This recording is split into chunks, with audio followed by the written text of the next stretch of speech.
शारदीय नवरात्रि 2025 डे 8। महाअष्टमी के दिन करें माँ महागौरी की पूजा, मंत्र से भोग तक सब जानिए यहाँ।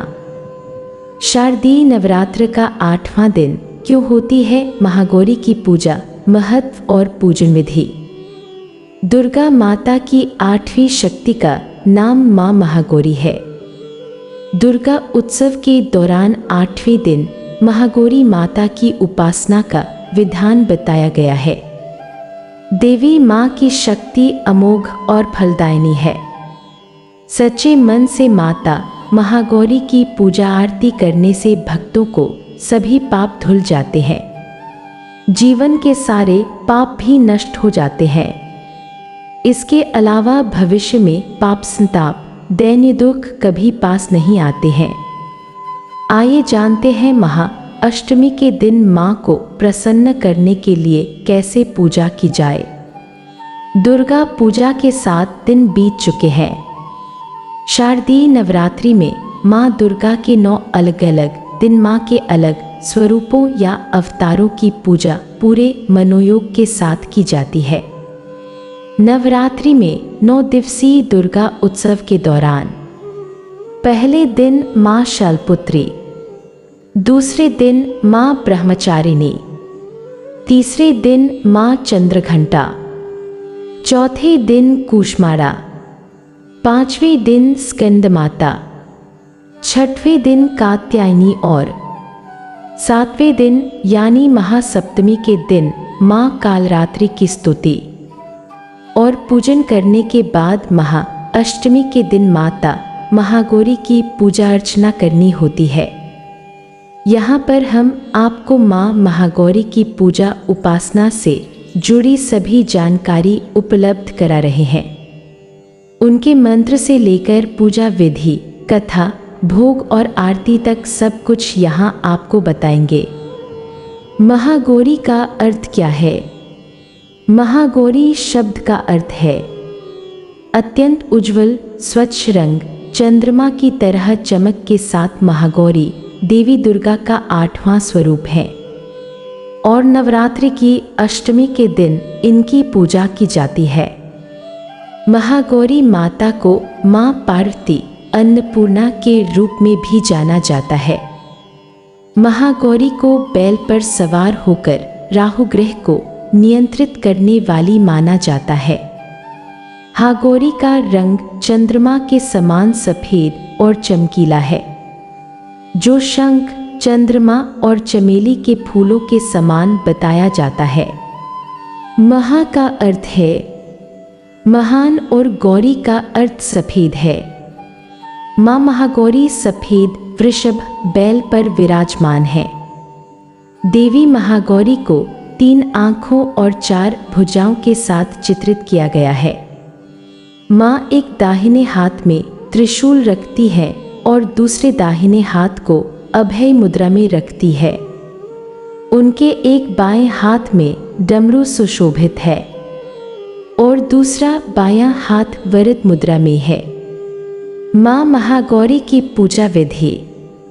महागौरी को मोगरे का फूल अति प्रिय है। ऐसे में साधक को इस दिन माँ के चरणों में इस फूल को अर्पित करना चाहिए। महाअष्टमी के दिन कन्या पूजन करना श्रेष्ठ माना जाता है। कन्या पूजा और कन्या भोज में कुंवारी कन्याओं की संख्या 9 होनी चाहिए, नहीं तो 2 कन्याओं की पूजा करें। कन्याओं की आयु 2 साल से ऊपर और 10 साल से अधिक न हो। कन्याओं को दक्षिणा देने के बाद उनके पैर छूकर उनका आशीर्वाद जरूर प्राप्त करें। महागौरी देवी की पूजा करने के लिए सबसे पहले लकड़ी की चौकी पर या मंदिर में महागौरी की मूर्ति या तस्वीर स्थापित करें। इसके बाद चौकी पर सफ़ेद वस्त्र बिछाकर उस पर महागौरी यंत्र रखें और यंत्र की स्थापना करें।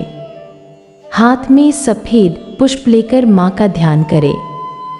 अब माँ की प्रतिमा के आगे दीपक जलाएं और उन्हें फल, फूल, नैवेद्य आदि अर्पित करें। इसके बाद देवी माँ की आरती उतारें। नवरात्रि के 8वें दिन माँ महागौरी की व्रत कथा के श्रवण से भक्तों के सभी कष्ट दूर होते हैं, उन्हें शांति, सुख और समृद्धि मिलती है और उनके जीवन में पवित्रता आती है। यह कथा पापों से मुक्ति दिलाती है, बुद्धि को बढ़ाती है और राहु दोष को शांत करती है। इसके अतिरिक्त यह भक्तों को आध्यात्मिक शक्ति प्रदान करती है, जिससे असंभव कार्य भी संभव हो जाते हैं और मनोकामनाएं पूरी होती हैं। व्रत कथा के मुख्य लाभ है कष्टों से मुक्ति। माँ महागौरी की कथा सुनने से भक्त के सारे दुख और कष्ट दूर होते हैं। शांति और सुख समृद्धि। यह कथा शांति और सुख समृद्धि प्रदान करती है। पापों से मुक्ति। माँ महागौरी की कृपा से आत्मा शुद्ध होती है और व्यक्ति को पापों से मुक्ति मिलती है। राहु दोष निवारण। माँ महागौरी का राहु ग्रह पर नियंत्रण माना जाता है, इसलिए उनकी पूजा और कथा से राहु दोष दूर होता है।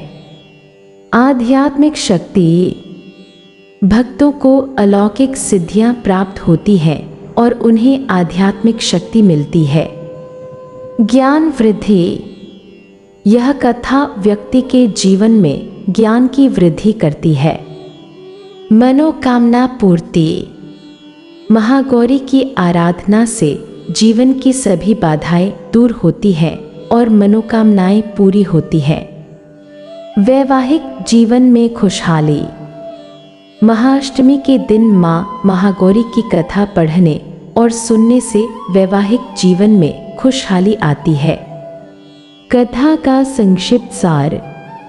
माता पार्वती ने भगवान शिव को पति रूप में पाने के लिए कठोर तपस्या की थी, जिसके कारण उनका शरीर काला पड़ गया था। भगवान शिव उनकी तपस्या से प्रसन्न हुए और गंगाजल से उनका शरीर धोकर उन्हें गोरा रूप प्रदान किया। इसी कारण उन्हें महागौरी कहा जाने लगा। हम उम्मीद करते हैं कि आपको हमारा यह ब्लॉग ज़रूर पसंद आया होगा। अगर ऐसा है तो आप इसे लाइक, सब्सक्राइब करके अपने अन्य शुभचिंतकों के साथ हमारे इस YouTube चैनल को ज़रूर साझा करें और हमें प्रोत्साहित करके हमारे मनोबल को बढ़ाने में अपना सहयोग दीजिए, ताकि हम आपके लिए नए नए ज्ञानवर्धक कथाएं और भजन यूं ही लाते रहे। इसके लिए आप जुड़े रहें हमारे इस YouTube चैनल पौराणिक कथाएं में। धन्यवाद। जय माता दी।